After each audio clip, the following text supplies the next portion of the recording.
Tonight, we talk about all the stuff that the church doesn't want to talk about, but needs to, right? I'm also a therapist, and so that's why this panel is very passionate for me, very special to me. I'm here just to introduce our moderator, and then he will introduce the panelists. Dr. William Parham is a very special guest. We're honored to have him. He's a professor at LMU. He's also president of the Mental Health and Awareness Initiative, correct, for the National Basketball Players Association. He has been practicing sports psychology for over 30 years, and he's a wealth of knowledge. He's an amazing mind and asset to the field of mental health, and he was honored to have this conversation and facilitate this conversation. We have some amazing panelists. I will let him introduce the panelists, and we're going to begin this conversation, okay? All right, looking forward to it. Can we give a shout out to David before he leaves? All right, I want to also say up front, apparently there was an overlap in program, so we may have a rush of people entering later on as we go, but I want to honor your time and that of my colleagues. What we're going to do is really not talk about mental health. We're really going to explore what we're really talking about. I want to first start by welcoming you to the Men's Empowerment Summit. And thank you for accepting the invitation that was extended to you to attend this session. I really want you to understand that this is an invitation to share in the journeys of four of my colleagues whose courage, strength, and tenacity will be on full display this afternoon. We are here to invite you to surrender to moments of self-reflection. My guess is that you will be triggered to go, how does that apply to me? Is what I'm hearing part of my journey? I know that it will be, and I don't know any of you in the audience. You see, it's true what they say, that a person will never see their reflection in running water. It is only when the water is still will the reflected image begin to emerge. So we're inviting you this afternoon to really be still and take in what we're really talking about. Because at the end of the day, and at the end of this presentation, there are several things I want you and we want you to leave with. One is to understand that mental health and wellness is an important topic to explore ongoingly. It's part of who we are as humans. The mental health and wellness is a human challenge. The third thing is that there are many factors that influence one's mental health, including race, culture, and ethnicity, and we're going to explore all of that. It is important to also keep in mind that mental health needs to be viewed on a continuum.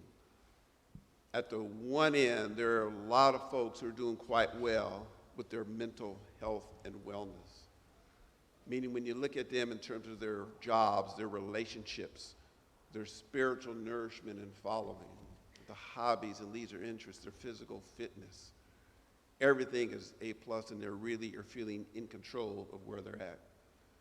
As we scoot down to the middle, there are those who are doing quite well, but may have a challenge or two that is really occupying a lot of their mental and emotional space, and at the extreme, pretty challenging, maybe taking more of that space than necessary. But overall, they're doing quite well. Then on the far end of the spectrum, there are brothers and sisters who are really not doing well at all, whose mental health and wellness struggles are compromising the very center of their being and the very domains in which they occupy and live on a day-to-day basis.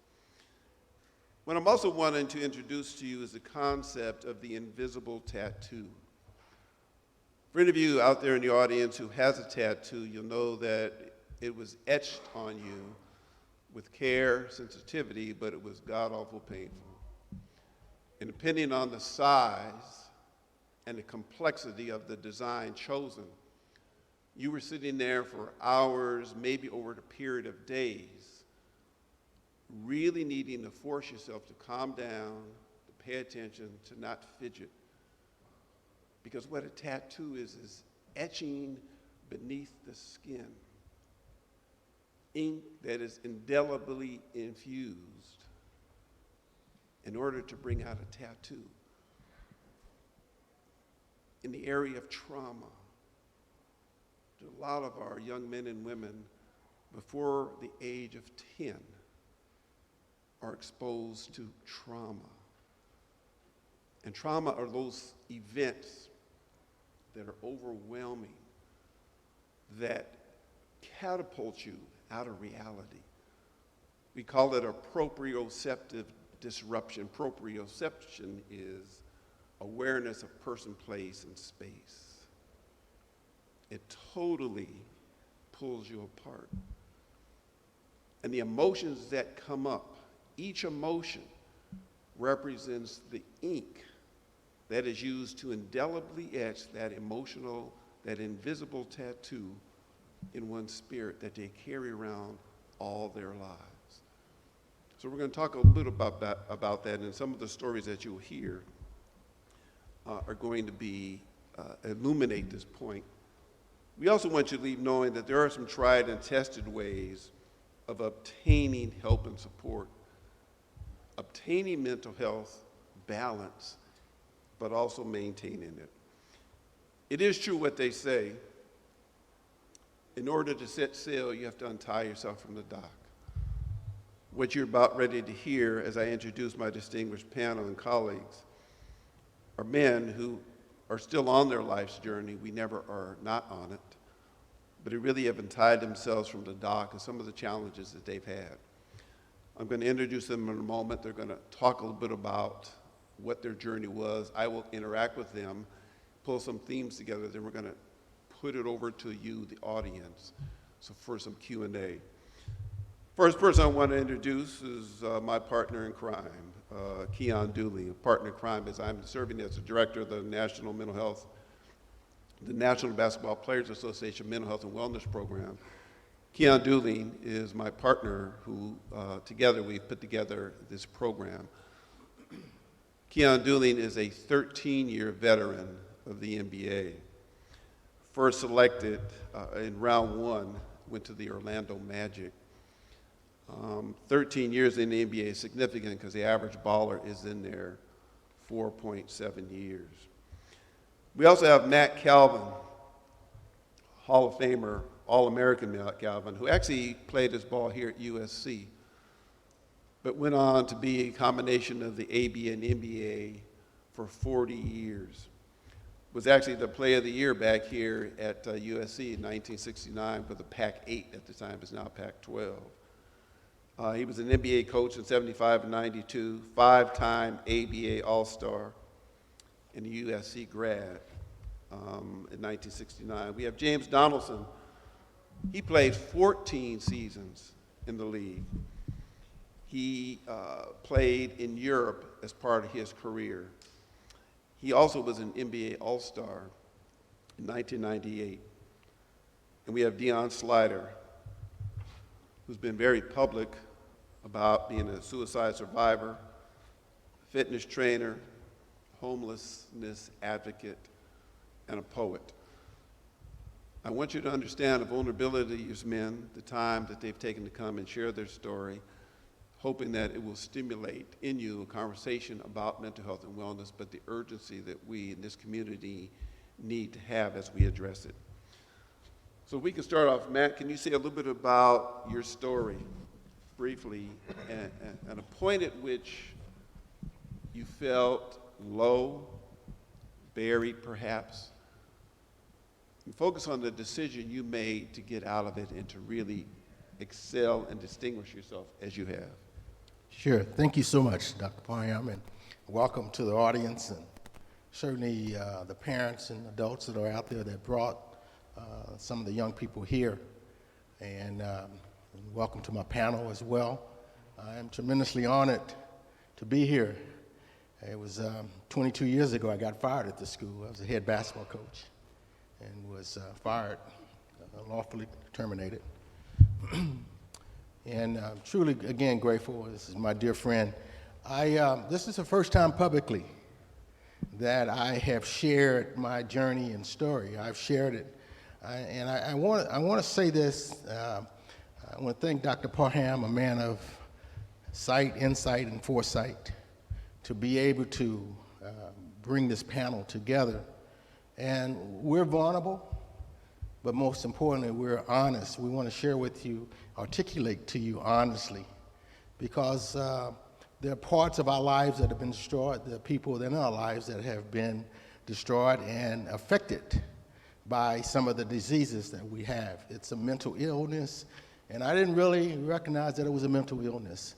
But I want to share with you that I am considered a compulsive gambler. And by that, I mean all I used to play was the horses. You think, well, there's nothing wrong with racetrack, but for 23 years, 10 months, and 30 days today, I have not been to the racetrack or ever made a bet on a horse. So I'm very proud of that.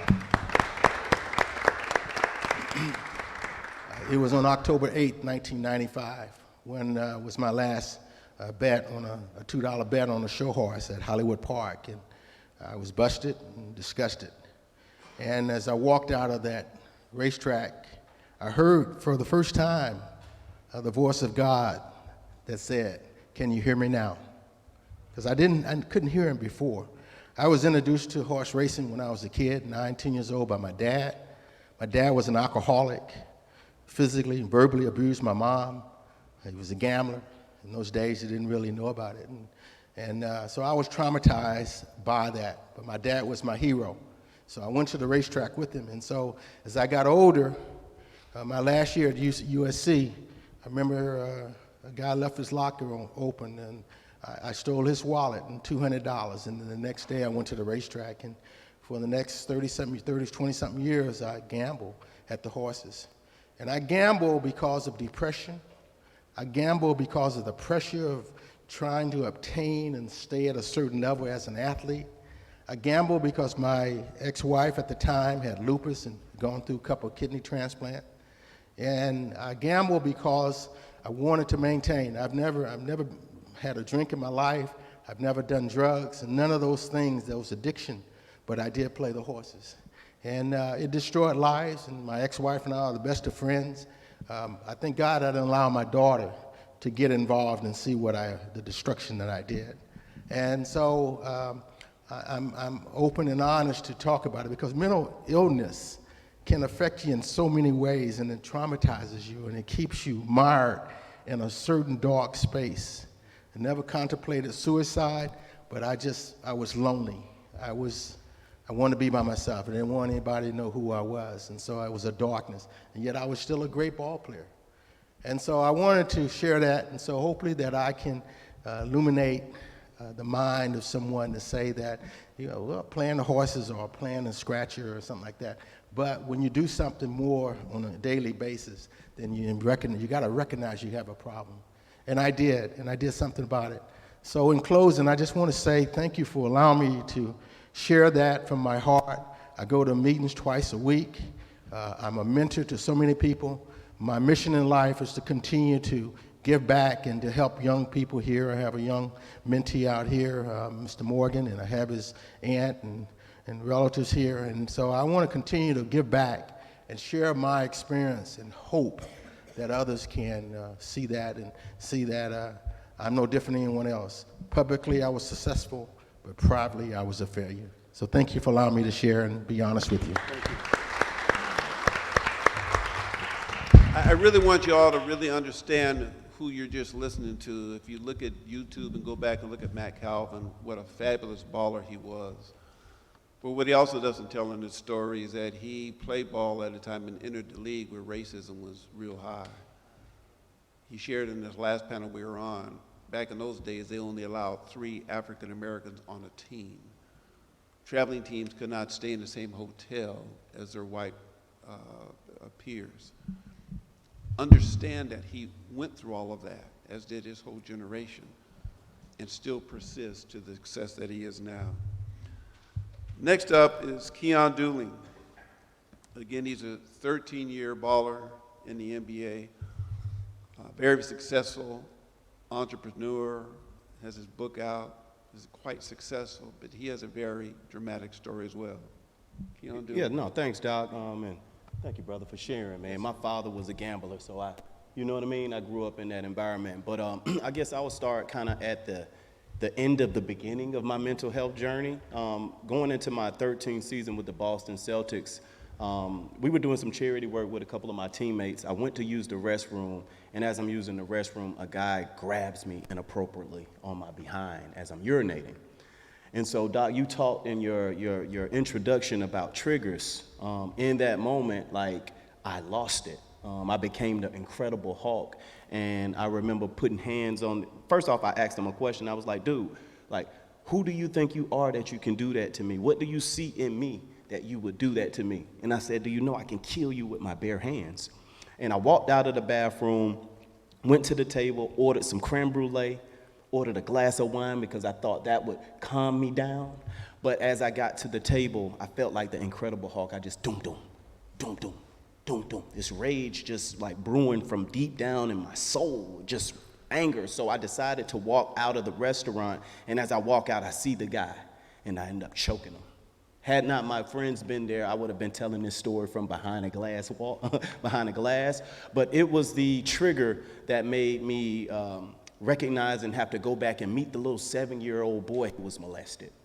And as those memories and all those flashbacks, pow, pow, pow, pow, gunshots, these flashbacks that I had of, seeing gunshots in 6th grade, these flashbacks of a 7-year-old when I was 7 years old being molested by a teenage boy.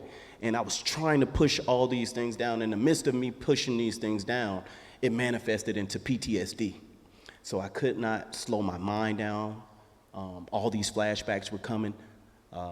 I lost my appetite. I wasn't myself. And for the first time in my life, I had been so successful at every intersection, I had no control over myself. What did I do in that moment? I decided to try and run.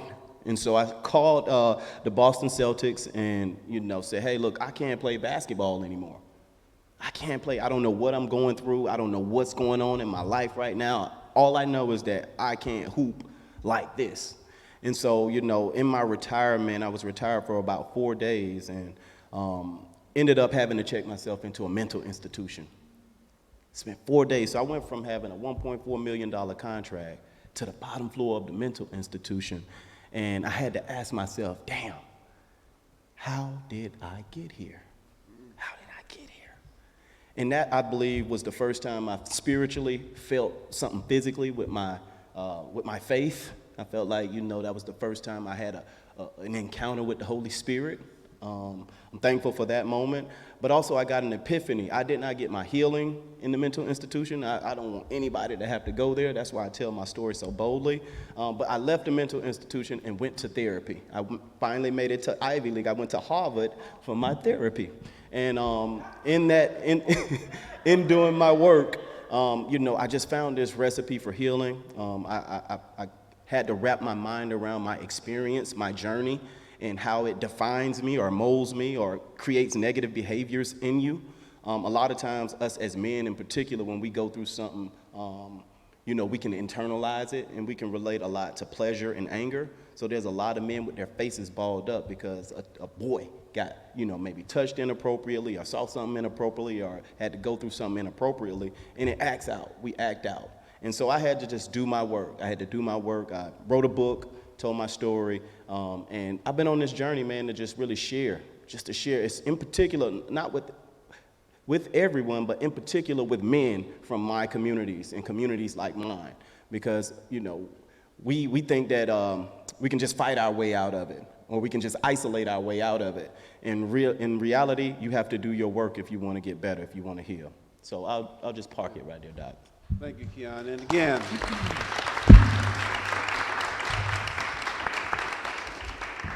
again, I want you to start that self-reflective process. 2 brothers in the community have really begun to share their vulnerability, masked in the greatness of their talent. In fact, used their talent to help mask the pain that they were really carrying around. That's 2 examples of invisible tattoos that in part are still etched in their spirit. Next, we'll hear from James Donaldson, 14-year NBA veteran, who's now doing some fabulous work also in China. So can you speak about your story, James, and also some of your work? All right, thank you very much. I think I'll start my my little presentation off by remembering one of my old pastors at church who lived to 91 years old. And he used to always tell us, for 40 years I was sitting up there in the congregation, that if you haven't gone through hard times yet, just keep on living. That's right. Just keep on living. And he lived to 91. His last year or two, he's in a wheelchair bound, 24-hour care, people taking care of his every need. And he used to tell us that for years and years and decades, said, if you haven't gone through hard times yet, just keep on living. And so my story starts about 5 years ago. As a top-notch athlete all my life, finally getting to the age of 57 years old, I had an aortic dissection, which is a very, very serious heart ailment that happens to the aorta that comes off your heart. And if it ruptures, you just bleed out within a matter of seconds. Your last few heartbeats is just pushing the blood out and you're done. And I got that close to that happening to me, so I actually went to my doctor's office and fell out in his waiting room. And they did a quick scan on me, could tell something was drastically wrong, threw me into 11.5-hour open heart surgery and 2.5 months in intensive care with about 2 weeks in a coma, medically induced coma. So that was January 2015. And I was trying to make it through 2015, having to be taken care of for the next 12 months or so, trying to regain my strength, regain my life, my identity, who I was. I was always a top flight athlete. That was always part of my identity. People take a look at me and say, wow, he must have been an athlete at some point. And even they still do that now, but back in the day, you can imagine. I got my life back on track, 2016, 2017, and around that time, I started running into some huge life stressors, things that you have no control over, that just come into your life, impact you so that you have to start figuring out a way to handle it. And if you get too many of these things on top of one another, you will start thinking about how to exit this life. And that's exactly where I was in 2017. First of all, my mother passed away, and that's always a very dreadful impact to anybody. My wife of 5 years packed up and just walked out without a note, without a message, without saying goodbye, and I never heard back from her.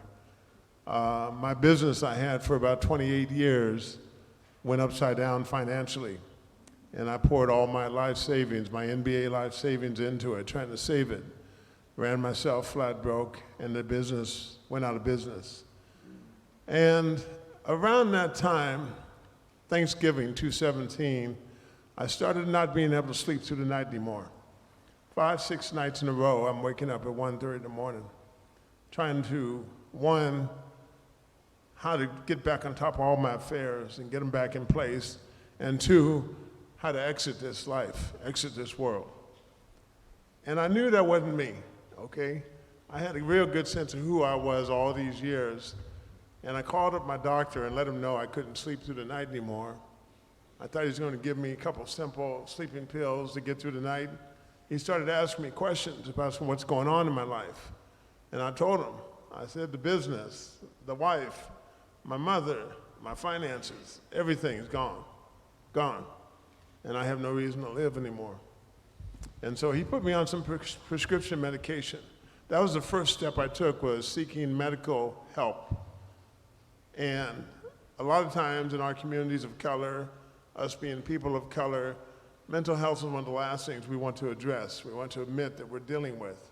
But we have to be able to make that call to your medical professional. Get help in a medical sense.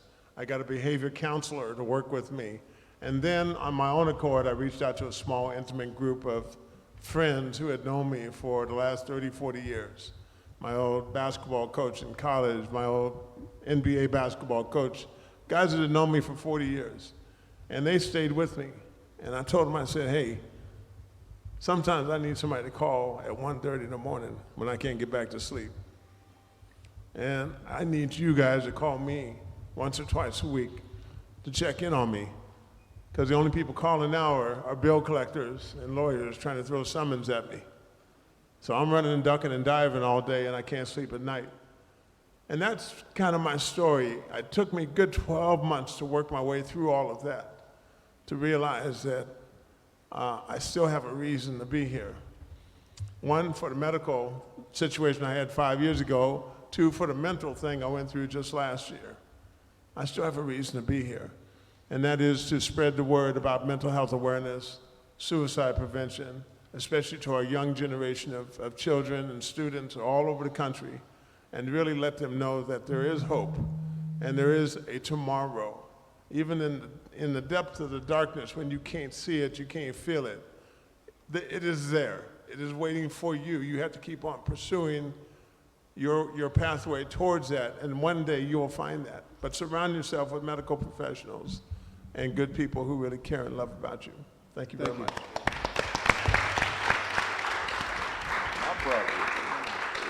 See, one of the themes you hear so far with our three distinguished panelists is that there was a point in their life where they were in a real dark space and felt buried.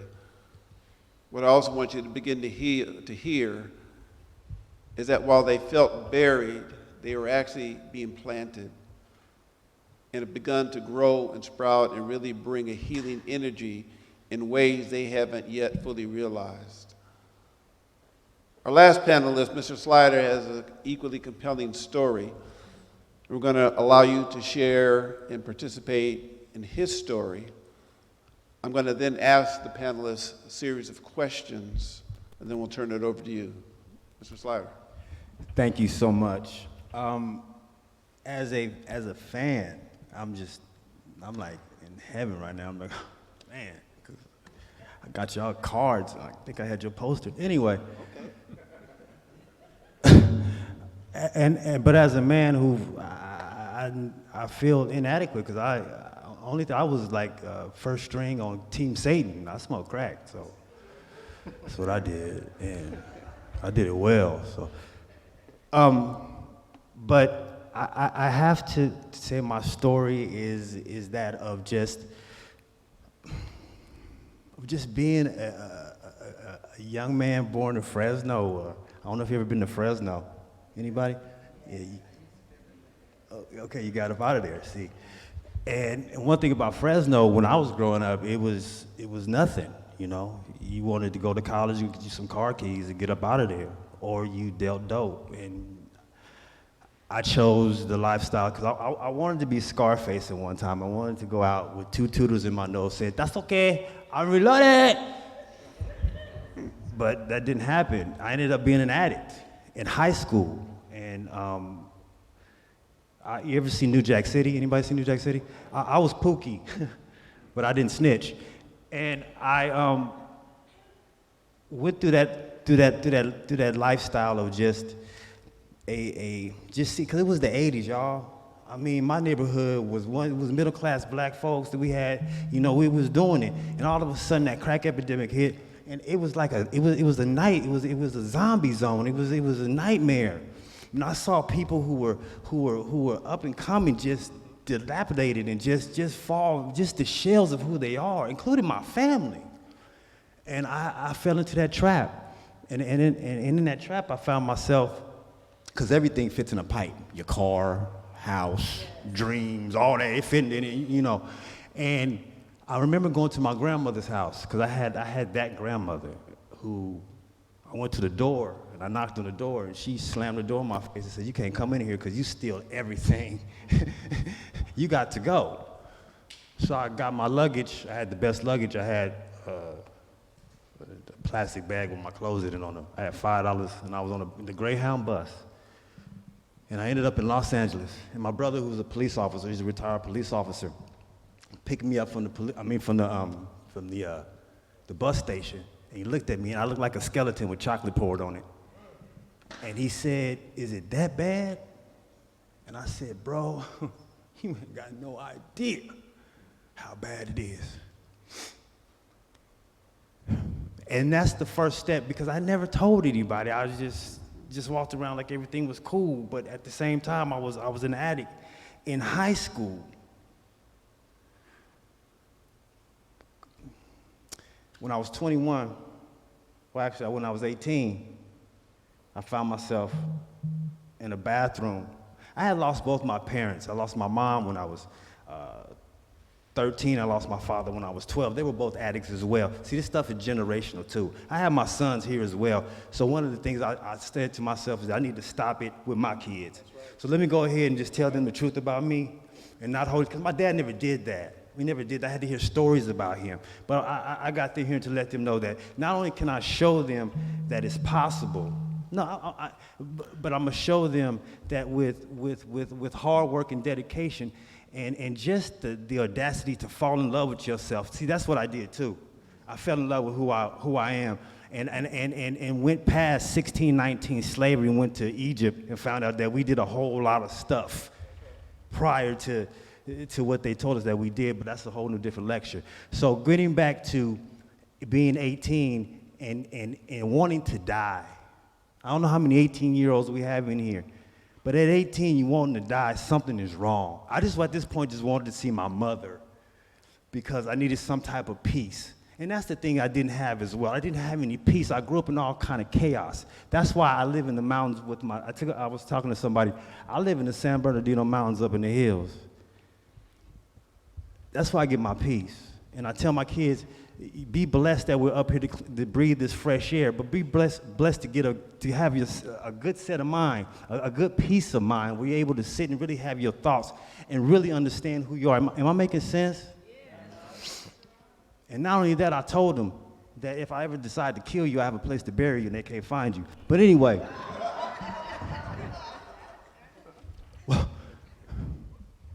I'm gonna conclude on this because I'm kind of rambling, but to get to the point where I was at in my life, where I had to make a decision about what I wanted to do. Was I going to live or was I going to die? And I wasn't talking about survival. We can all survive.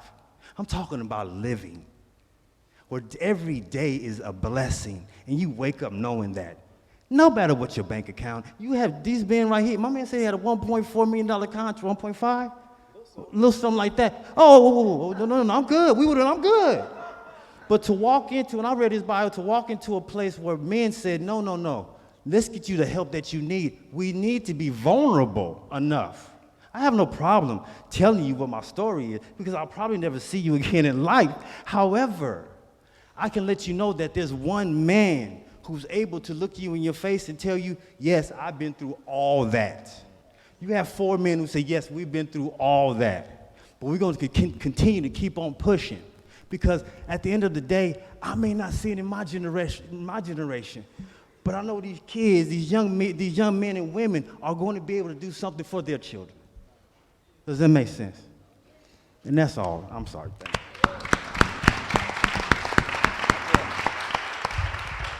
Gentlemen, let me ask each of you a question in no particular order, and I certainly want to appreciate your vulnerability and what you're saying, and I want all of you all to also acknowledge that the stars shine their brightest in the darkest part of the night. And what you're seeing is 4 shining stars up here on this stage. Gentlemen, as you were sharing your story,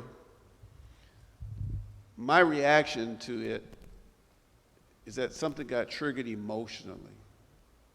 I could be wrong.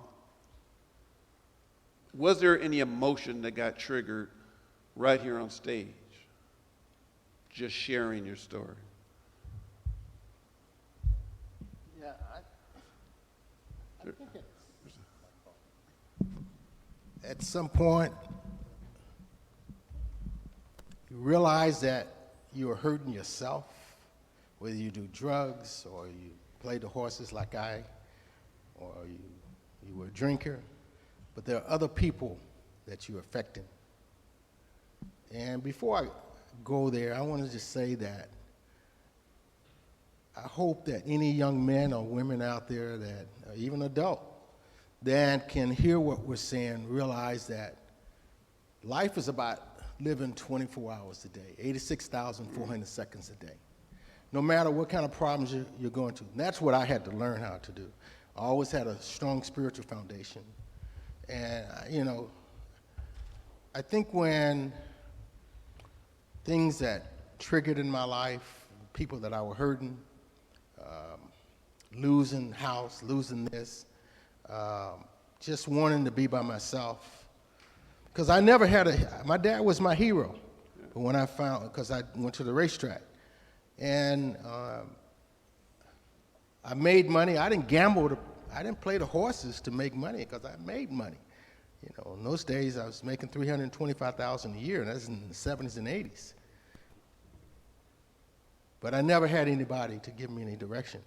And I think when I started hurting my ex-wife and the people that were around me, my mom and people that loved me, because I didn't know how to love myself. Mm-hmm. And so when you've never had anyone to aim you or guide you, because hurting people hurt people, whether your dad or your mom. My dad, and I'll be honest and I say this, you know, I learned this out later after he passed away. He molested a couple of my sisters, and he did a lot of things, but I loved him. But I also knew he created me that urge inside to gamble.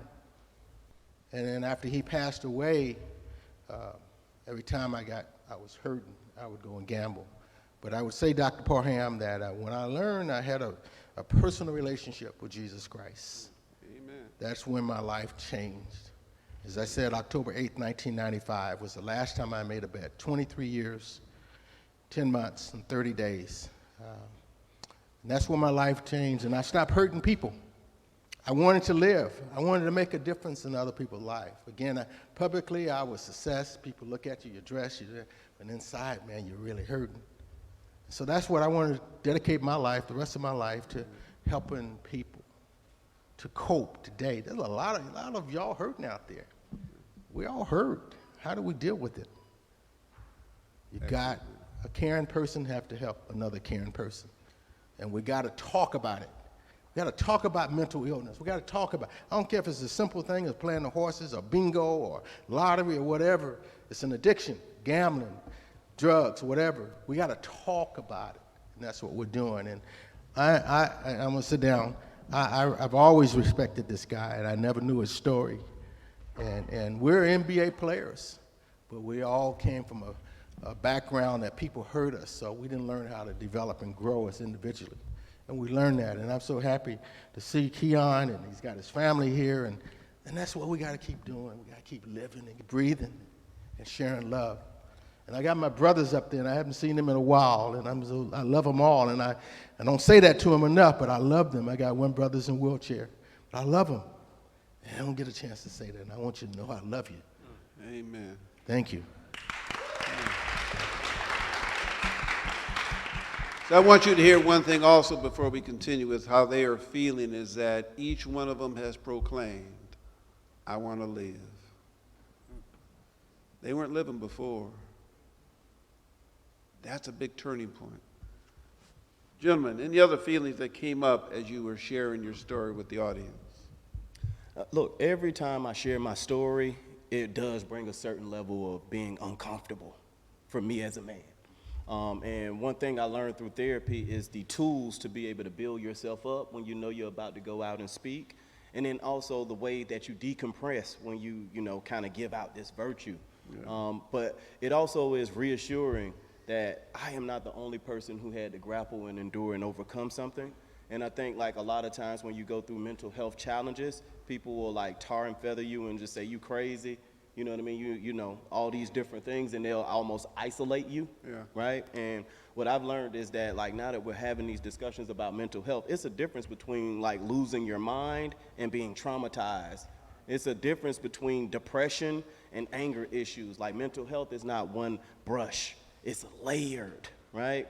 And a lot of us have anxiety and don't know why we feel uneasy. Well, there might be something that's going on from our past or our experience, or also generationally, hereditary, right. And so I think that these conversations are normal.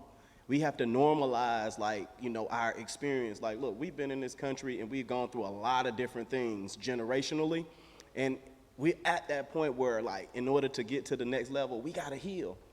We really gotta heal. Like, we gotta put a priority on healing so we can be better for our women, our children, and even for ourselves. And so I feel good, even though it's vulnerable, And, you know, I feel the virtue going out of my body. But I feel like, you know, these brothers, like, you know, just reciprocate that energy, and I feel real good. All right, thank you. I think for me, a catalyst for me really determining I'm going to make it through that darkness I was in January 2018. I had seen my medical doctor just earlier that month, and sitting as close as Keyon is to me, he's trying to convince me that if I take my life, people will miss me. People will love me, and people care about me. I look right back at him. I said, Doc, ain't nobody gonna miss me. We're 2 feet away from each other. Ain't nobody care about me. Ain't nobody love me. I'm gonna take my life, I told him. Later in that month, I went to Washington State University. Our Washington State University quarterback killed himself by suicide on campus in January 2018. The very next day, all the reporters and writers are trying to tell his story, how wonderful of a kid he was, how much life he had to live. And it just shook me to my core that I didn't want anybody out there telling my story. I'm gonna tell my story. That's right. That's right. All right.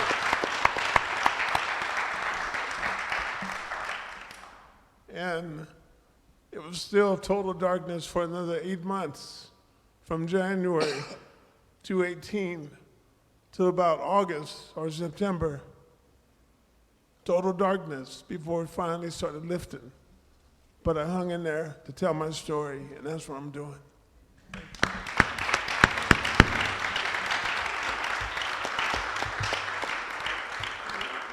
What I want you to hear also, James and the other panelists are not merely saying words. There's a lot of feeling and emotion coming forth. And right in front of you is a struggle. Do I keep it packed down, or do I say more? And I think they're finding a nice balance. But I want to underscore what you're really witnessing here. And it's modeling what a lot of you sitting in these seats are also experiencing as you listen. My invitation is just to be aware of that. Mr. Slider. Fall in love with who you are and what you are, cultivating peace within until it radiates outward. It becomes who you are.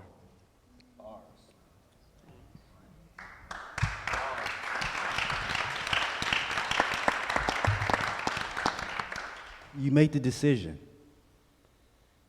I try to do it for my kids.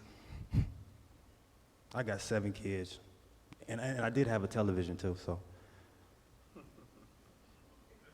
it'll hit you later. I have 7 different personalities, 7 individuals, 4 girls, 3 boys.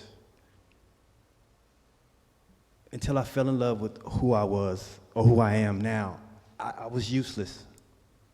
And I still struggle with that today. I woke up this morning in a panic. And my wife said something like, "Hello, how are you doing?" And I went off. Because that's what I do. And she said, "What's wrong?" I said, ah. But you know what I do different now is I come back to her and I say, "You know, that stuff I was talking about, I'm sorry." That's what I do now. I used to just run out and then go, you know, whatever. And when I told her that, she said, "I forgive you. It's a good thing you're going to that mental health panel. You're going to the right place." I think the vulnerability is important. I think being open and honest. You don't go to the doctor and sit on the table and say, "Doc, you figure it out." You go in there and say, "This hurt, and this hurt, and this hurt." What's wrong with telling somebody, "Look, I'm anxious. I got anger issues. You're going to have to give me a minute before you need to," okay, I'm there. I'm going to go off. What's wrong with that? What's wrong with being able to come to your homeboy or your homegirl or whoever it is that you know and say, look, can I call you? Not to borrow no money, but to let you know that at 3 o'clock in the morning, I got tears running down my face and I don't know what's going on. Can I really tell you what happened to me when I was younger without you tripping or without you using it against me when we get into a fight? Can I trust you? See, that's the part too. Can you trust somebody? I tell my kids, if you have somebody in your life, if you have somebody that's your friend, and I'm not talking about that fly-by-night. My dad used to call them comrades. Stronger than the rubber on a golf ball, that's what he said. He said, if you can have one of them, were you able to tell them, I mean the real honest truth about you, you have a treasure. Find somebody. He said groups. And it don't even matter at this point. I'm getting to the point where if I tell you something, hey, if you don't like it, see ya. Because at the same time, we got to cut those folks who suck your energy away loose. Who is on your phone right now? On your phone right now. Call and ask for a kidney. I'm sick. I need a kidney. See what happens. Get sick to the point where people will come for a little while, for about 2 or 3 months, and then bring you your plates, whatever the case may be. But get sick for a year. It won't last. Tell them that you're tripping. Tell them that you have a mental health issues. Oh, okay. Gone. Find them folks that are really there for you in your corner. Just be honest. And then sometimes, like I said, you may be your best friend.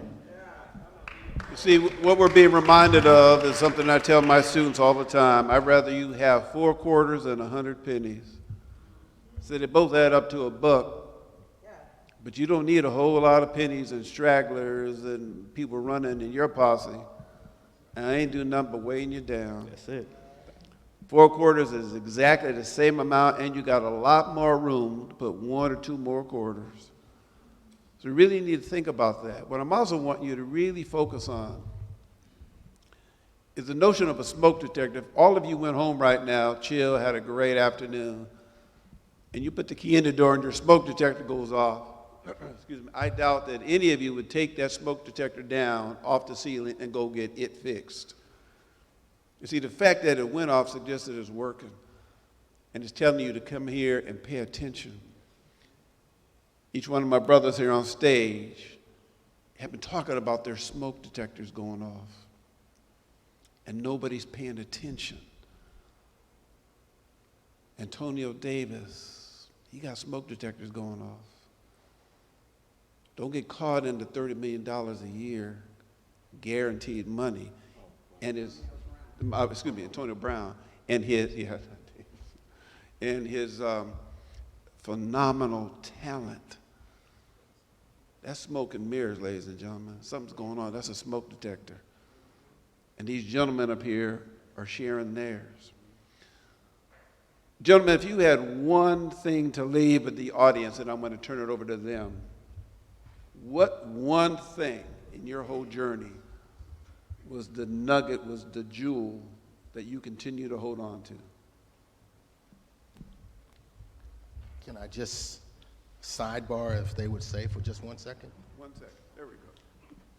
Any of you parents out there, husbands, wives, got anyone in your family that we talked about our challenges and where we've come from, and we didn't give you, I'm going to share with you some solution, because I'm in a program that I go twice a week, and I'll do that the rest of my life.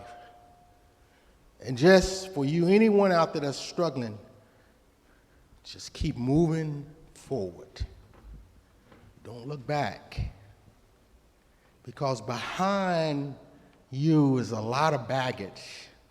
There's a lot of problems. But if you keep looking forward and fail forward, don't fail backwards. Because when you go back, that stuff is still in you.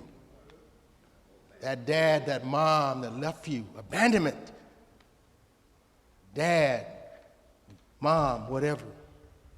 So I learned how to fall forward and not look back. As I say, 86,400 seconds a day. That's how I live my life. I have a foundation. I go to my meetings. I go to church. I reach out and I help other people.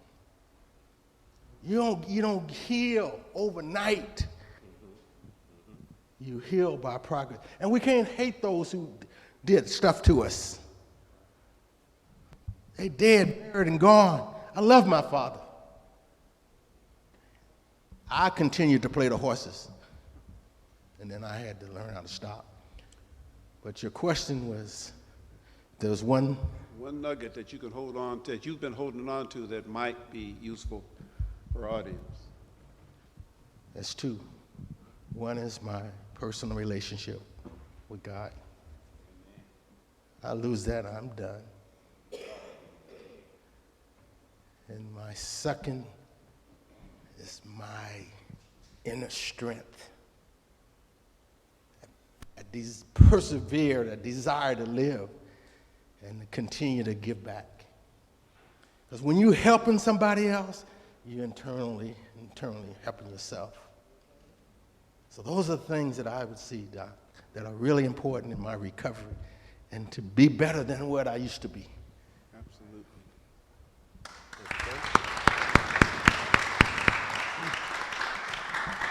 I guess my quick nugget would be, I just believe that you can, I was a bad shooter when I first started, in the NBA. I couldn't hit a three-pointer to save my life. And by the end of my career, I was known as a knockdown shooter. I guess I would say that the biggest room in the school, the biggest room in your life is the room for improvement. Like, I don't care where you start, if you put the time, the work, the energy into something, whatever that might be, you can get better. So I would say that. And the next thing I would say is that there's more than one right answer. You know what I mean? And I had to learn that a lot of times from our perspective, if we were raised a certain way, or if we, if our parents taught it a certain way, we could be unshakable in that, right? And I learned that there's more than one right philosophy. My wife does a great job of, bringing that to my attention on a daily basis. And then healing is possible. And I think in order to really get healing, really, forgiveness has to dwell there. One of the hardest things for me to do is to forgive, the young man who sexually abused me. For years, he had power over me, and I acted out with my behavior. I had to mask my pain. I smoked a lot of reefer. I drank a lot of liquor, trying to mask my pain. And guess what happened? I ended up hurting people. So hurt people. I had to heal so that I could break the cycle of continuing to hurt the people who I love most. Amen. Thank you.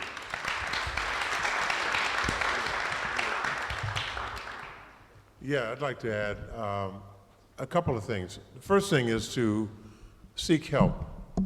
Speak up if you have any kind of mental issues or challenges that you are going through. And I know in a lot of our communities, we don't want to talk about it. It's still a taboo subject that we just don't talk about, and we hide away in the back room somewhere. But you have to speak up. You have to let those around you know that something's not quite right. You have to reach out to your medical professionals. Let them know something's not quite right.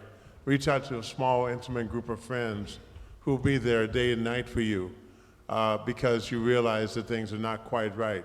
So speak up, first of all, and reach out for the help.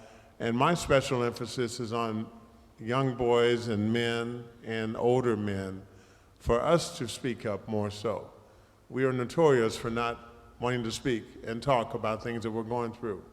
We'll go drown it in some liquor. We'll go, do some drugs. We'll have promiscuous behaviors all over town, crazy activities, anything to deny ourselves that we are in that situation and we need help. So men, I'm really encouraging you to, first of all, speak with yourself to know that something's not quite right, and then reach out to those close to you and to your medical professional especially, and get your young boys to do the same way. Because, it's not true that, boys don't cry. Yes, sir. I'm up here choked up and tears are right on the brim. I can't help it. But, and we're all competitive people here.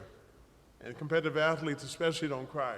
And we don't show our vulnerabilities. We don't show when we're limping around on one leg to our opponents. We can't let that be seen because it'd be taken as an advantage and showing our vulnerabilities. But with mental health, we have to show our vulnerabilities. and reach out to those that can help us. Thank you. Thank you.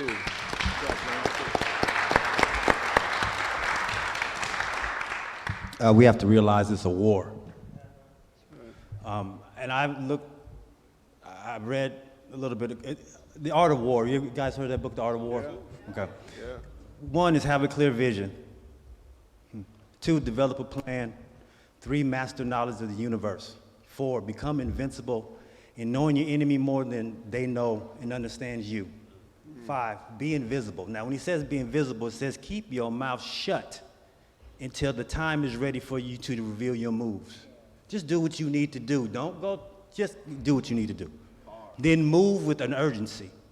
Get strong mind, body, and spirit. We should all be getting our minds together. We should all get your exercise. Watch what you eat. Make sure that you're taking care of yourself so you can live long enough to leave a seed and spread your legacy among your people. Strive to win without fighting. Everything is not, sometimes you just don't say nothing. I'm gonna keep it pushing. You can come up. We'll talk later. Strive to win without fighting, totally preparing yourself so much that when you become a force, that you become a force to be reckoned with, and your enemies won't even attempt to fight you. Does that make sense? Because that's it. We are up against we are in a fight. The fight is for your life. In the start, I don't know how many lives you got. We ain't no cats. And enjoy the process. Get the help that you need, enjoy the process, and spread the love. Like you said, apologize to those you need to apologize to. Pick up that phone. I know it weighs 200 pounds. Let that go. If such and such left you 30 years ago, they done had kids. They done got you pull up in their house, in front of their house, talking about, I wish I had such and such. They done left you. They gone. Move on. Move on with the quickness because we don't have time. It's too short. And you take you wherever you go anyway. So who are you going to take? And see, what I want you to see, yeah, give them a round of applause. Ladies and gentlemen in the audience, I'm really invested in you really understanding and really seeing and appreciating what you really are seeing. You see, everybody in the world got baggage. And if that's true, which is code for it is, there's only 2 questions ever on the proverbial table. How many pieces of luggage do you have and what's packed inside? That's it. What I want you to see in these gentlemen on stage is that they have illuminated how great they really are, how they persisted, how they're at a point of their lives where they have regained control. Understand the success that you were seeing right in front of you, carrying around the baggage that they've been carrying. Imagine had somebody been in their lives early where they could release some of that baggage and begin the healing earlier. No telling where these men would be.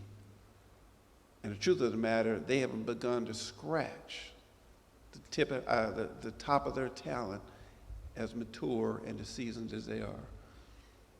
As Robert Frost reminds us, you got miles to go before you sleep. Miles to go before you sleep. So with that, I want to turn it over to the audience. Please introduce yourself. Share reactions to what you are hearing from these men. I got it. I got the mic up here. Okay. Mack, you go ahead and keep your mic. I got it here. Yeah, I'm going to just raise your hand and I will come to you if you have a question. I think this gentleman here first. While I'm walking over there, Doctor, and then to the gentleman on the panel, I'm going to ask a question. Why, in your opinion, do you feel like it's so hard for men to say that they're hurting and to ask for that help? I think it's like what you said earlier. It's that shut up, be tough. You know what I mean? I think we're trained to internalize our experience, you know, and that's a potential work area, you know what I mean, in our community. You know, a lot of times, you know, there is what happens in this house stays in this house. You know what I mean? Like you be seen and not heard, right?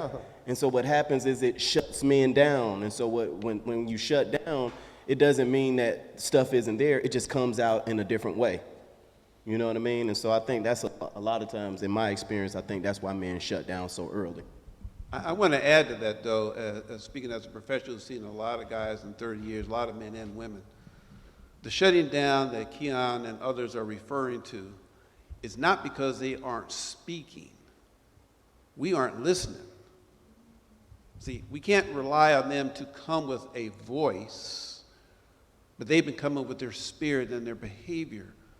We've not been trained how to listen to that big message. We just haven't. The other thing I want to be real crystal clear about, I have seen a lot of women who've come to me with depression. All the classic signs. Invariably, I often ask, once I get all the data confirming that that's what it looks like, I'll say, now, Mrs. Jones, let me ask you another set of questions, and I talk about anger and rage. And likewise, as I see a big guy coming to me, anger management, court referred, he done beat up everybody, killed somebody.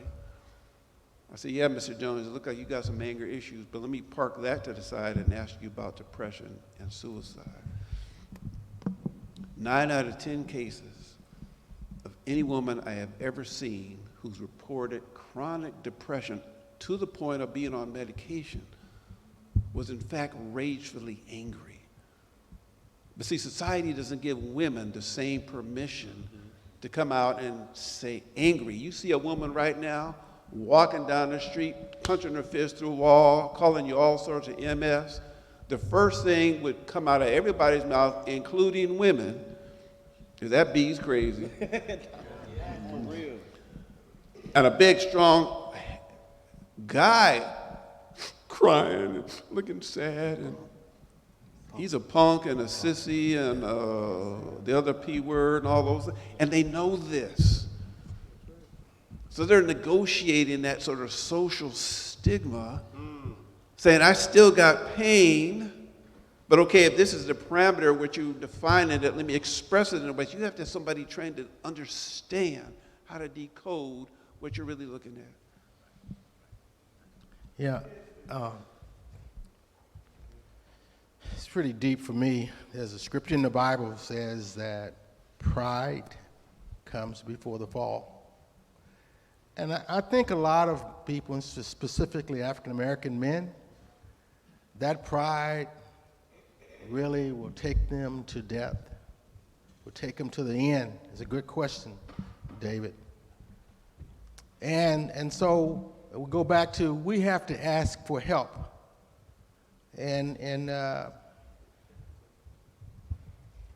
I've lost 3 young men, killed themselves, suicide, the last 2 years. I've had my basketball camp for 42 years, we just concluded. Average 150 players, free of charge. And in those 42 years, I probably have lost 8 or 9 kids because of 3 of them committed suicide and the others through gang violence. But let me just say this, just in my opinion. I think why there's a lack of suicidal from the African-American community and family is because there's a spiritual base foundation there. At our deepest point, we know how to turn to God. But I don't think that is the same in the Caucasian community. And I don't think that, I've learned how to, because I come from and I'm just say this and I'm gonna sit down. I come from a family where you kept everything in the house. And I feel guilty of it. And you said it a while ago, brother. And and I'm thinking, I got 3 brothers up there that I don't even really talk to, and I love them. I got 2 brothers. But I've learned from the day I need to call them more. I need to say I love you. I had a brother in the wheelchair, paralyzed. I need to call him more. Why? Because that stigma, that way back, kept me quiet in the dark, when you don't reach out and show love and care. I don't love them. It's just that I just haven't reached out to them and showed love. So we find ourselves in this deep place. It's part of mental health, mental illness. And so I think that when we continue to stay in these dark places, man, that's when that suicidal thoughts come in, because the enemy wants to take everybody out, especially male, African-American male. No question about it.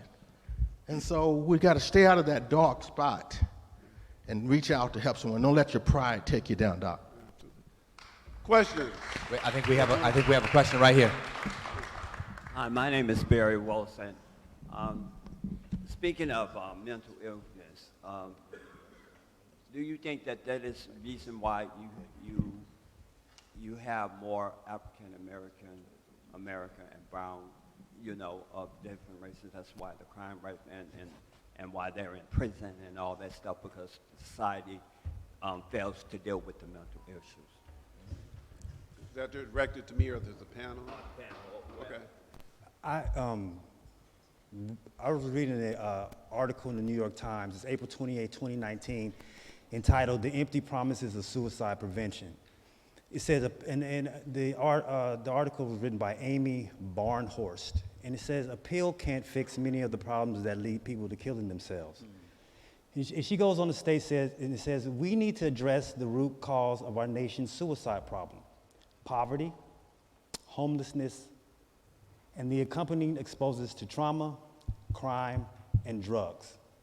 If that's not the poster child for African Americans, what is?" Yeah. We've been going through that our entire existence. We've been on the hit list since day one. However, we have the audacity to find some way in our spirit to navigate through this crazy existence and still keep our heads up. It can be level yellow, and they'll tell you that the terrorist is coming, but as African Americans, we still go to work. That's right. We still got ribs that we got to put on the grill that weekend.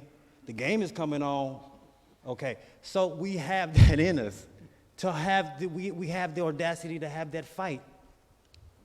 Fall in love with you. That's what you do. You fall in love with you to the point that anything that comes against you don't even matter, because you standing.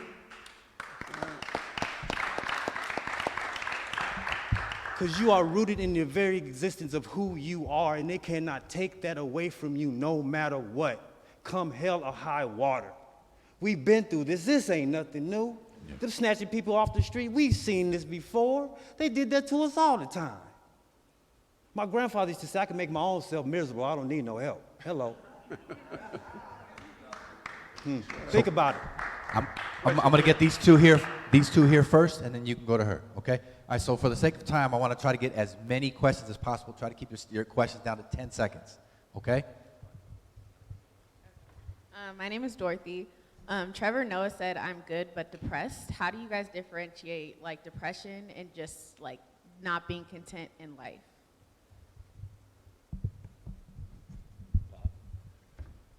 If the question, if I heard it correctly, how do you make a differentiation? I think at some level, getting some professional consultation would be important. But the degree to which it interferes with your life and your decision-making across the domains of your life. So whether it's relational, whether it's career, your leisure pursuits, your spiritual nourishment or seeking, if you are feeling compromised and unable to go in that direction or in those directions, that may tip you into a depression. It's not uncommon to have some dislikes with transitions in life. So whether you get married or you get older, now you're an adult, or you graduate from school, or whatever the transitional markers are, that also can trigger a sense of angst, because we are often creatures of habit and pattern, and we like rhythm and routine. And when that is disrupted, either because we've elected or it has been imposed upon us, there's a sense of being out of balance. And so getting a proper assessment, I think, is going to be real important. But also, I would not rule out anger as a teaser in that mix as well. Yeah. Excellent. Okay, one more over here, and then we're going to go to the woman in the second row. So you kind of answered my question. My name is Thurston Bilal. I went through a period where my dad was murdered, and I went through a 9-month period of where I was just super angry, and I didn't know how to get rid of that anger, and I took it out on people. I hurt some people. I did some things. If you did anything to me, it was going to be a serious problem, and it was because of my anger. And I didn't know who to reach out to, because my sister had been in the hospital for manic depressant. They had started putting her on medication, so going to a psychiatrist or going to some of these white organizations or some of these people who have been trained by Europeans that are not going through the struggle of the black man and the devil's civilization didn't really know how to answer some of my questions or give me the right answer. So my main question was, the Queen asked it, like, what is depression? Because I know that I was seriously angry and I was acting out on that, but it was 3 or 4 different levels, and I never knew what the definition of depression was. Well, depression is severe sadness, a sense of loss, grief, a feeling that I don't want to live, I have no direction, I'm a ship at sea with no rudder. It's just feeling like it's a black hole and not feeling like you have any control over that. The suicide is an option, a way out of that. That's what suicide is all about. So you don't feel like that it's not that I didn't want to live. I wanted to kill the people that killed my dad. I wanted to live. And that's real. Me killing myself never came into play. Right. But I don't know that that was depression. I think that that reaction was very real. You wanted to kill those people who killed your dad. I think if you gave yourself some time, there's some other contextual issues there. Feeling a sense of loss, feeling a sense of being out of control, feeling a sense of not knowing where to trigger all of that trauma that has come up. It feels like there's still part of the journey that you're on, and I certainly would encourage you to.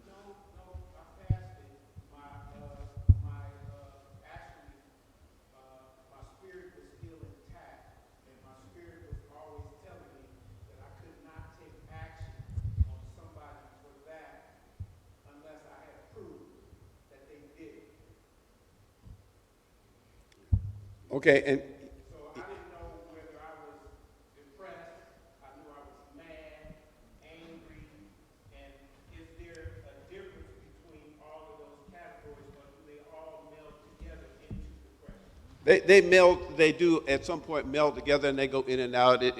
Part of the difficulty is that depression or anxiety or anger are not discrete categories. We are taught, and there are these books that say they are discrete, but the facts are they aren't. And what I, in fact, teach my students is to understand what the diagnostic codes are, but it's important to listen to the lived experience of the person you're talking to. And so really talking with somebody and having them to be there and partner with you to tease out that puzzle that has been tossed into your life is the absolute best way to go, and to lock it in. Is it this diagnostic category or that? I think that that's a trap that I certainly would encourage you to avoid. Thank you for that question. It was an amazing question. We have the woman in the second row here.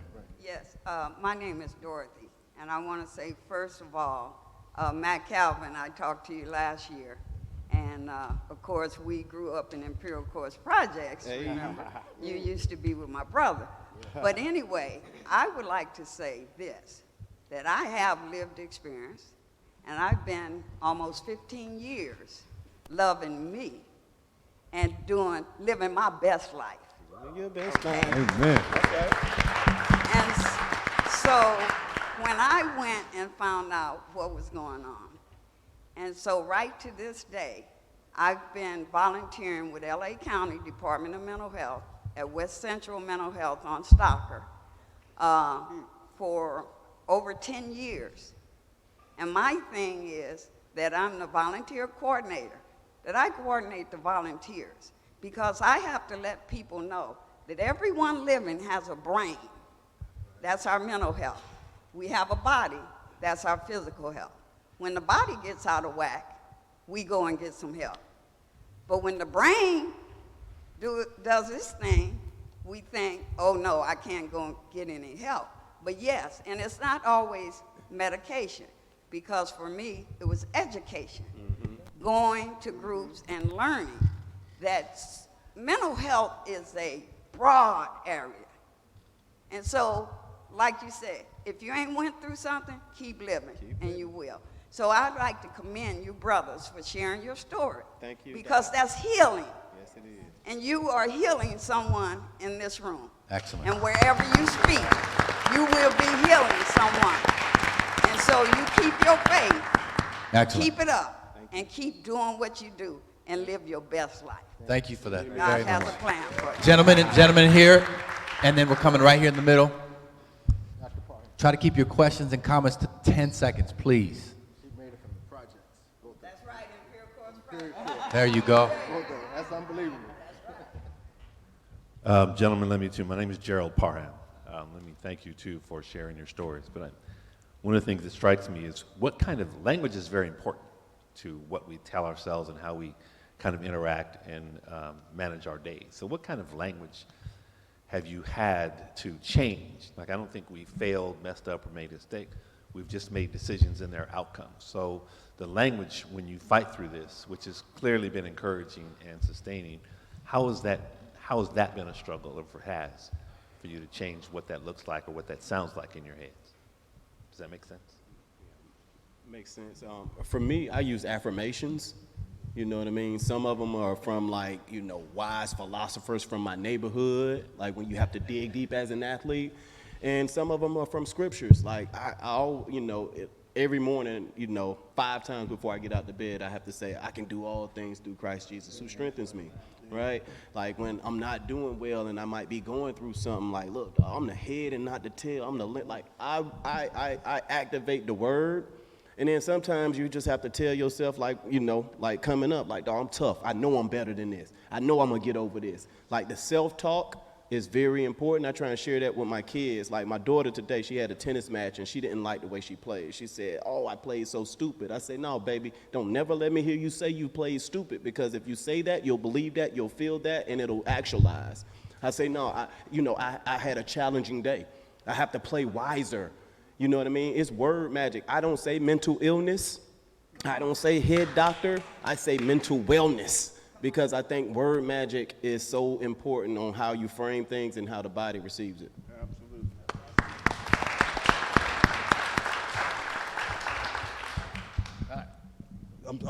Yeah, that to me is so important of making sure that the affirmations that you tell yourself are positive ones. I used to tell myself, you know, why me and why this and why that, and to the point I said, well, why not me?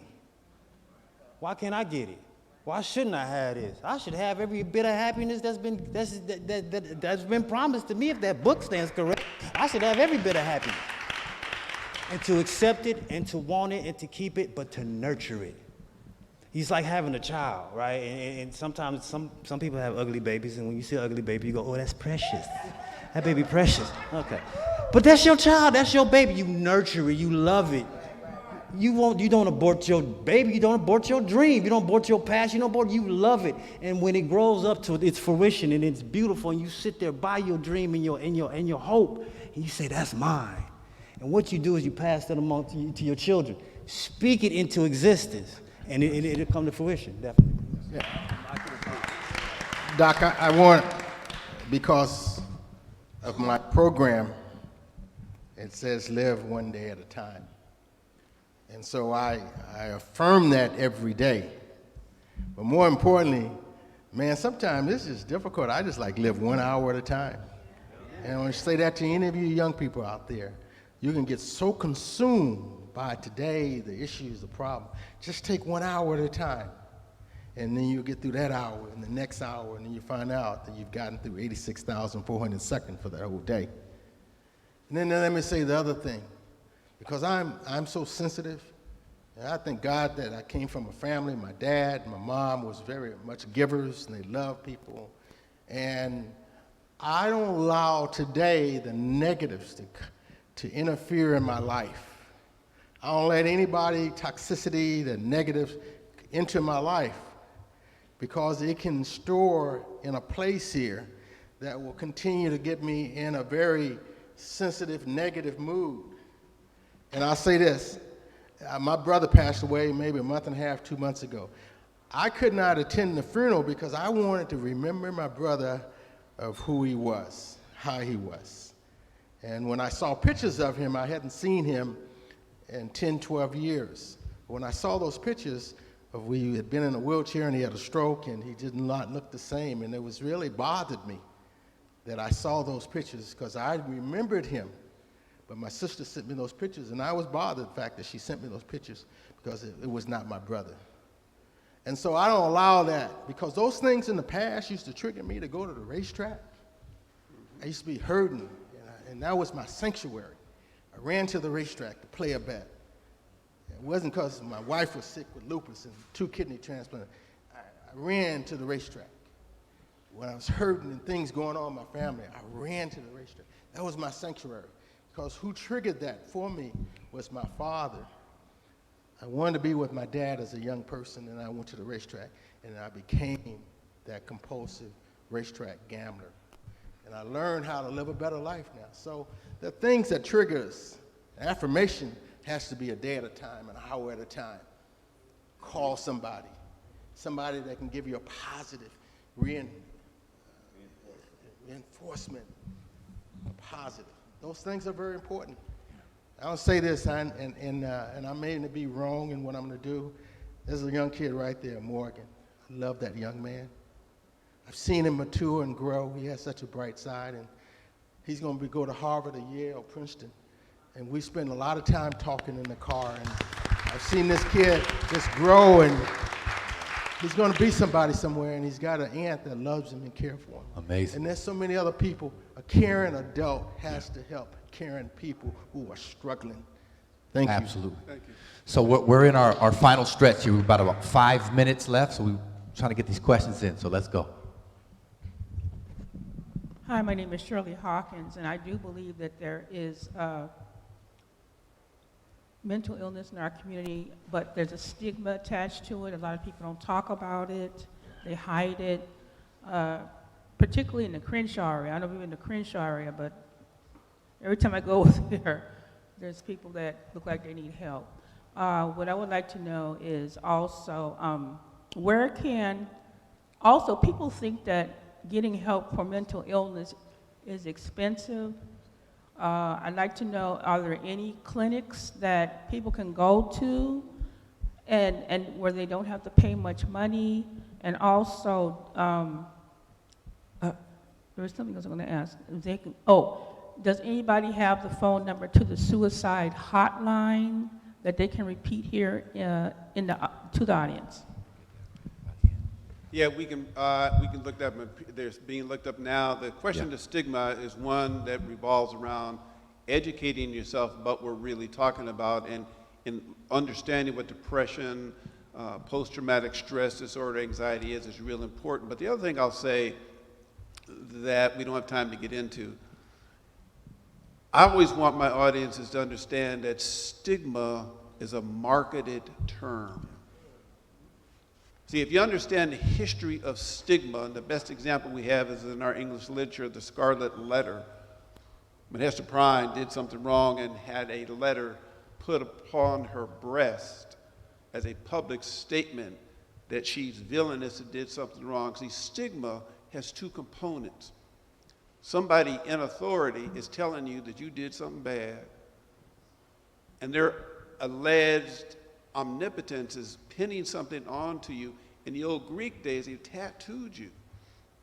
So you had a public statement that we need to look out for this guy or this woman. So understand that understanding stigma, you really can't understand it until you understand the menage a trois relationship between the pathology model of medicine, the financial and incentive models of the insurance companies, and the financial incentive models of the pharmaceutical companies. Those 3 are marketing under the guise of health, stuff that I certainly invite you to really examine more closely. All right, we got to move on. We'll get that information for you by the end, the suicide hotline prevention number, also maybe some clinics. I can try to get that information by tomorrow night's show. We got this question here. We're going to go to Miami with the mic, and then we're coming to this woman right here. My name is Brandon Austin. I'm a student here. I'm a senior. Get my degree in human services. I'm going to get my master's, social work. And the program has really helped me as far as open up myself and see certain things. But I think the problem with the mental health area is as time takes it, we're actually mimicking a certain behavior for at least 18 years of your life. You know, like Keyon was saying, you know, kids should be seen, not heard. So you're just mimicking something. You really don't know yourself, and you don't necessarily have a viable asset if you only have one parent in the household, which is going to be the disciplinary, and you don't have the other parent to be able to just communicate and talk with and allowed to speak freely. And they've taken away activities to allow children to express themselves and not now intertwining mental health into those things, you know, such as, well, if you're going to play basketball, one of the mandates is once a month, you need to go speak with a counselor just to clear up some things, you know, to figure out how you're doing okay. And I think that's one of the things we have to do with the younger people, whether it's putting it in the curriculum at school or just outside help, allowing them to just talk to somebody like freely. Yeah. Thank you. Okay, mine was quite more of a comment. I just wanted to take, as you all are sitting there talking, all I could think is I wish my dad was here, because I think seeing all of you on the stage is such a beautiful thing. And my heart has just been warm sitting here watching you guys kind of lean over and touch one another and pat each other on the back. So I just want to thank you for your vulnerability, because I was on one of the panels earlier, and that's what we were talking today about, you know, men being able to be vulnerable. And I think all of you just displayed an example of what that looks like. So as a daughter, as a uncle, I mean, an aunt, as a sister, just thank you. And my heart has been warm just watching you guys. So thank you. Thank you, sir. Thank you. All right, here we are here. My name is Theodora, and I want to echo everything that she just said, as well as the gentleman right next to me. So, number one, I want to commend the panel, because your presence is so powerful and so enriching that for me as a woman to see you all speak, trust me, there's nothing weak about anything that you guys shared, because this is the essence of what we are looking for. As a woman, we're looking for partners who are real, who will speak, who will strengthen themselves. The gentleman on the other, at the end said, fall in love with yourself, cultivate that, you know, that passion within yourself. How many black men can even understand what he's talking about? Fall in love with yourself. Do you understand how powerful that statement is? So thank you for saying that. Thank you for saying that. So everybody in the room, on the panel, thank you. The moderator, thank you. Maybe there's a way, I don't have a question at this point, but maybe there's a way that half the audience that should be in the room but don't have the language that you all have, because you're very articulate with yourselves, with your knowing yourself, your emotions, the traumas, getting out of them. Most people don't even have the language. So how do people learn to cultivate that? Thank you again for being here. Thank you. Thank you. So we have time for 2 more questions. Unfortunately, we're going to go here, and then I saw this gentleman here. Hello, my name Just is... keep it, oh, that's right, my man. 3 questions, and then we're out of here. We have our keynote speaker is in 10 minutes. I need y'all to, let's keep these short and get this information, and then get ready for our keynote speaker. Hello, my name is Jeff, and I'm a mental health clinician. As a man of color who primarily serves other men of color, what is it that I could, or that we could do as mental health clinicians to provide more empowerment for people seeking help?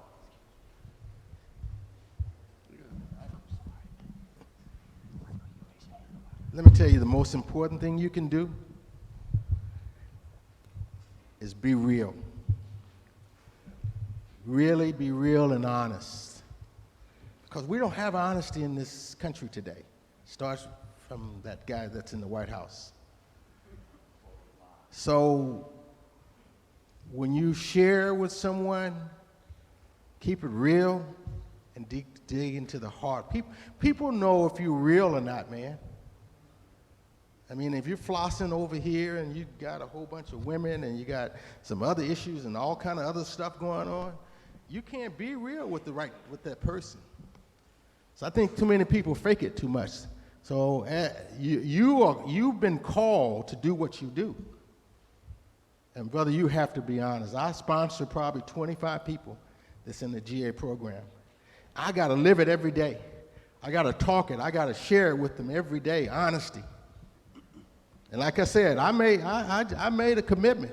I've been wrong, and my brother's been wrong too.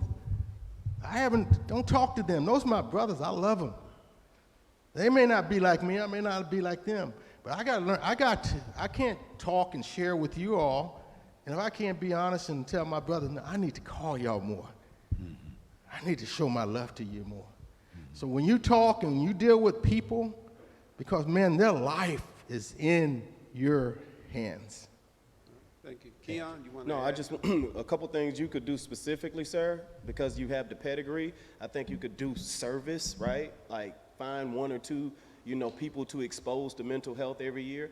I think coalition building, I think reaching out to places, in particular like the black churches, and trying to get them to buy in more so and building that bridge can really, really help. And then maybe connecting to the sports programs in your local area and maybe going and giving them some nuggets like once every 2 weeks or something like that. That's some grassroots stuff that you could do. And then you could meet people where they are. These kids are on social media, and so create campaigns and give out information, you know what I mean, that you might not make $1 from, but you might, be able to impact the masses. Thank you. You know what? I was just informed the next group is ready to come in. We only have time for this last question. I want to give it to this gentleman here because he asked a long time ago and I overlooked him. Thank you. My name is Fixie Cole. I had a lot of mental problems in my life. My identity was stolen while I was in my mother's womb by her for a reason, and I went through the reoccurring dreams of violent sexual molestation, gangs, incarceration, lockup, psych unit, and eventually counseling, professional counselors. They saved my life. And then when I became 52 years old, I found out who I was. That was 20 years ago.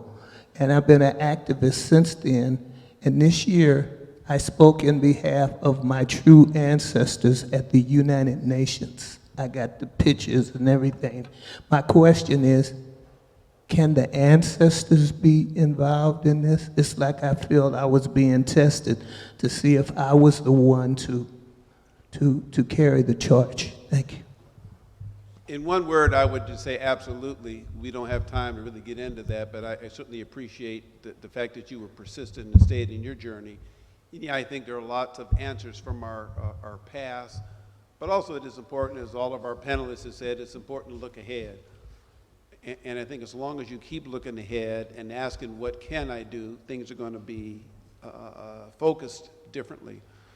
I want to wind down by saying that I certainly want to give our panelists another round of applause for being vulnerable.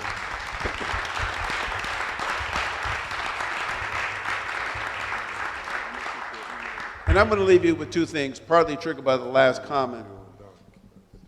I think it is true what has been said, that the best way to find yourself is to lose yourself in the service of others. These gentlemen have really provided a service. Each of you has a way of providing service that doesn't cost you anything other than your time. And the trick is you think you're really serving them, but they really are serving you. So understand, as I believe that the last thing I'll say is I was often told, and what has helped me get out of pinches when I've been in them, is that if you really want to put a smile on God's face, you tell him what you have planned. All of these guys have put a smile on God's face because they had a different plan. God is smiling on us right now, and I want to thank all of you for participating. And again, for these panelists, brothers, you were remarkable.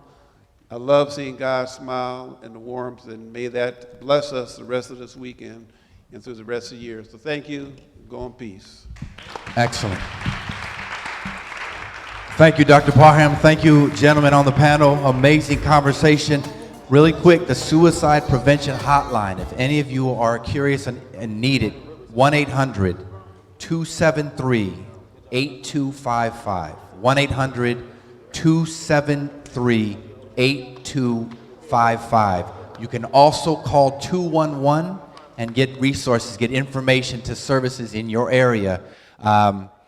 Also, just so you know, Devon Franklin, our keynote speaker, will be here at 3 o'clock, and that's 3 minutes away. You actually have amazing seats already, so if you stay, Devon Franklin will be here in minutes, literally, okay? Thank you guys so much. Give it again for the doctor and the panel. Give it up. Very honest and vulnerable conversation. That's powerful.